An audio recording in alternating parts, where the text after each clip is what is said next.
paz do Senhor Jesus Cristo a todos vocês. Estamos hoje na nossa segunda lição da nossa nova revista da EBD, que estamos falando sobre a história da igreja.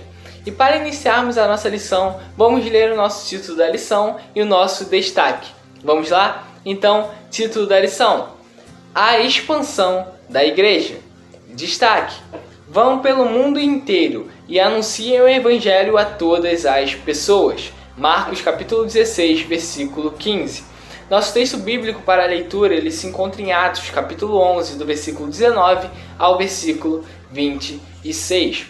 Então, nós vamos ver que a igreja primitiva ela era uma comunidade pura em caráter, avivada espiritualmente, possuía uma fé poderosa, cheia de amor e ousadia também. Mas ainda lhe faltava uma coisa: o zelo missionário. E aí nós vamos ver que a igreja que nasceu no dia de Pentecostes, ela permaneceu por muito tempo ainda ali em Jerusalém, anunciando o evangelho, só que ainda ali, somente em Jerusalém, quando na verdade ela já deveria ter saído para mais e mais regiões, para anunciar o evangelho também. E aí foi necessário que uma severa perseguição ocorresse, para que se decidisse ir para outras nações, para outras regiões, desempenhar sua missão mundial. Então nós vamos ver que essa perseguição da igreja primitiva levou os cristãos a se espalhar por algumas nações. Essa primeira onda de perseguição contra a igreja que estava em Jerusalém fez com que os cristãos, menos os apóstolos, eles fossem espalhados pelas regiões da Judéia e Samaria também. Nós vemos isso lá em Atos capítulo 8, versículo 1, parte B. E aí nós vamos ver que essa dispersão da igreja levou também à expansão do evangelho para mais e mais lugares. Porque por onde os cristãos que estavam dispersos eles passavam, eles anunciavam o evangelho de Cristo Jesus. Eles anunciavam as boas novas de Cristo Jesus. E aí Deus permite que aquele mal ele venha ao povo não para destruir ele, nem para derrotar o seu próprio povo, não, mas para que o povo despertasse para a obra missionária, para aquilo que Jesus Cristo ele falou de forma clara, que eles deveriam fazer discípulos em todas as nações, em todas as partes. Então, isso muitas vezes acontece, até mesmo no dia a dia, nas nossas vidas. Muitas coisas acontecem que Deus permite que aconteçam, não para nos derrubar nem nos destruir, mas para que possamos acordar do sono espiritual que muitas vezes nós estamos e nós nem percebemos. Mas Deus ele tudo sabe. Então, que devemos sempre estar vigilantes, sempre buscar fazer a vontade de Deus, ficar sempre aptos e prontos para realizar a obra do Senhor. E eu falei que os cristãos eles se dispersaram por algumas cidades, não é mesmo? Mas que cidades são essas? E como o evangelho chegou até esses lugares? A primeira cidade a ser alcançada pelo evangelho de Cristo Jesus, nós vemos isso lá em Atos capítulo 8, que foi Samaria. Ali o diácono Filipe, cheio do Espírito Santo, foi usado por Deus poderosamente, e através da mensagem do evangelho propagada por Filipe naquele lugar, muitas pessoas aceitaram a Cristo Jesus, conheceram a Cristo Jesus. E os apóstolos Pedro e João, inclusive, eles foram de Jerusalém para Samaria para ver a grande obra que Deus estava realizando em Samaria através de Filipe. E nesse capítulo nós vemos também a conversa do eunuco etíope com Filipe, no qual o Espírito Santo envia Filipe até aquele eunuco, no qual quando ele chega, o eunuco não está entendendo o que está escrito na palavra de Deus, e ali o Filipe, como um evangelista, levando a palavra de Deus, ele ensina a palavra de Deus para aquele etíope que ele vem alcançar logo posteriormente a salvação, e anuncia também na sua cidade, de onde ele vem, o evangelho de Cristo Jesus também. Então, essa foi a primeira cidade no qual o evangelho, as boas novas de Cristo Jesus chegou. Mas nós vamos ver também que o evangelho já havia chegado também em Damasco, chegou também em Damasco. Foi no caminho de Damasco, inclusive, que Saulo, que foi um dos grandes perseguidores da igreja primitiva, um dos grandes perseguidores, ele vai ter um encontro com Jesus, do qual vai mudar por completo a vida dele. Em Damasco também Saulo ele vai ser cuidado por Ananias, né, depois do acontecimento da cegueira que ele fica. Mais à frente nós vamos ver também que Saulo, que antes era o perseguidor, agora ele vai se tornar Paulo, né, que vai ser perseguido também por anunciar as boas novas, né, por crer em Cristo Jesus, tá? E aí então essas foram as duas cidades, né, que a gente começou a contar aqui, que é Samaria e Damasco.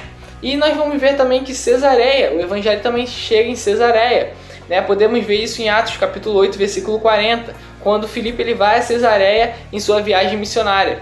E mais especialmente nós vemos isso em Atos 10, quando ocorre a conversão do centurião Cornélio após a pregação de Pedro, né? Um momento em que um gentil, uma pessoa que não era judeu, ele se converte ao cristianismo, o que chamou muita atenção da igreja em Jerusalém naquela época, né? E eles começaram a estudar esse assunto, né, ouvindo o relato de Pedro, e ao fim os irmãos de Jerusalém receberam essa notícia com bom grado e glorificaram a Deus pela vida daquele que se converteu ao cristianismo, a Cristo Jesus. Né? Então nós vemos que nesse momento é o momento que todos percebem que o evangelho também era para os não-judeus, né, que não precisavam antes adotar os costumes judaicos para depois viverem o evangelho. Né? Em Atos 15 nós vemos a primeira reunião de líderes da igreja, né, que acontece o concílio de Jerusalém, no qual esse assunto de um judeu de um gentil se converter ao cristianismo, né, isso gerou uma grande discussão na época. E aí mais aos poucos o Espírito Santo ele foi fazendo com que eles refletissem sobre tudo aquilo que Jesus Cristo ensinou antes, né? Jesus ensinou antes, e que o evangelho ele é para todos, né? De qualquer povo, raça ou nação, né? Todo aquele que crê e confessar que Jesus Cristo é o Salvador, né? Aceitar Jesus Cristo como o único e suficiente Salvador, né? Vai ser salvo também, né?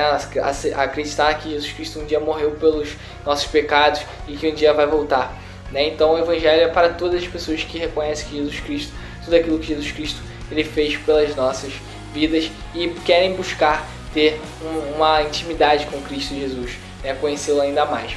Nós vamos ver também mais 3 cidades no qual o evangelho chegou, que é Antioquia, Fenícia e Chipre. E a Antioquia é interessante porque na Antioquia a palavra de Deus ela cresceu tanto que ao que tudo indica ela se tornou uma igreja maior do que a que estava em Jerusalém, né? E inclusive foi lá em Antioquia que os crentes eles foram chamados pela primeira vez de cristãos, né? Essa nomenclatura de cristãos foi lá que pela primeira vez os crentes foram chamados de cristãos. E foi lá também na Antioquia que a primeira vez que foram formados oficialmente missionários, né? Lógico, com a orientação do Espírito Santo e com muita oração, né, com relação a esse assunto, foi escolhido Saulo, que agora se tornou Paulo, né, no qual está sendo perseguido também por pregar o Evangelho, Barnabé e também João Marcos, né, aquele que escreveu o Evangelho de Marcos. Eles foram aqueles que levaram, né, oficialmente o Evangelho de Cristo Jesus pela igreja de Antioquia. Tá? E então essas foram algumas cidades, né, no qual o evangelho ele se iniciou, ele começou a chegar, né, no qual pessoas viram maravilhas acontecendo, vidas sendo transformadas, né, por ter o contato com a palavra de Deus, por crerem em Cristo Jesus, né, aceitarem a Cristo Jesus. E aí nós vamos ver que Paulo ele foi um dos maiores missionários da igreja primitiva. Né, suas 3 viagens de evangelização, pelo Império Romano, relatado no livro de Atos, lá, eles são um registro poderoso da expansão do Evangelho de Cristo nas primeiras décadas da igreja primitiva, nos primeiros anos da igreja primitiva. O poder da palavra de Deus sendo pregada por todas essas regiões. Né? E a igreja primitiva ela se estabeleceu em quase todos os países do Império Romano.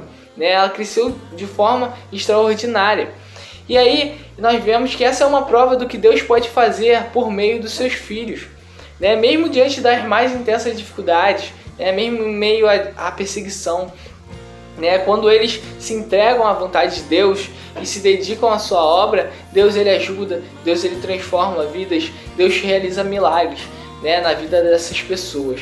Então que Deus ele possa fazer o mesmo por meio de você, né, hoje, né, que Deus ele possa abençoar a cada um de vocês, né, que Deus possa estar sempre ao lado de vocês e que vocês possam estar sempre buscando, né, estar mais próximos do Senhor e estar mais próximos de Jesus Cristo, tá? Então essa foi a nossa lição de hoje. Espero que vocês tenham lido, que vocês tenham aprendido.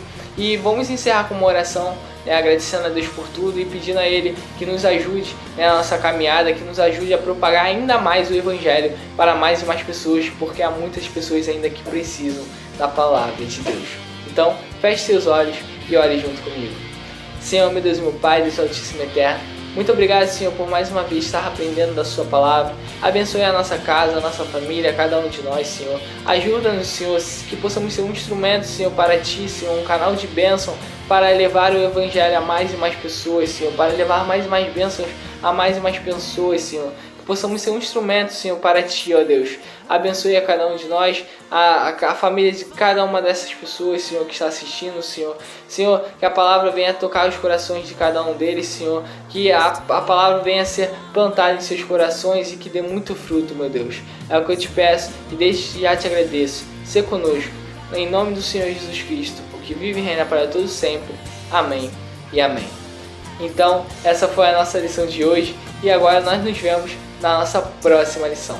Fiquem todos com Deus e até lá.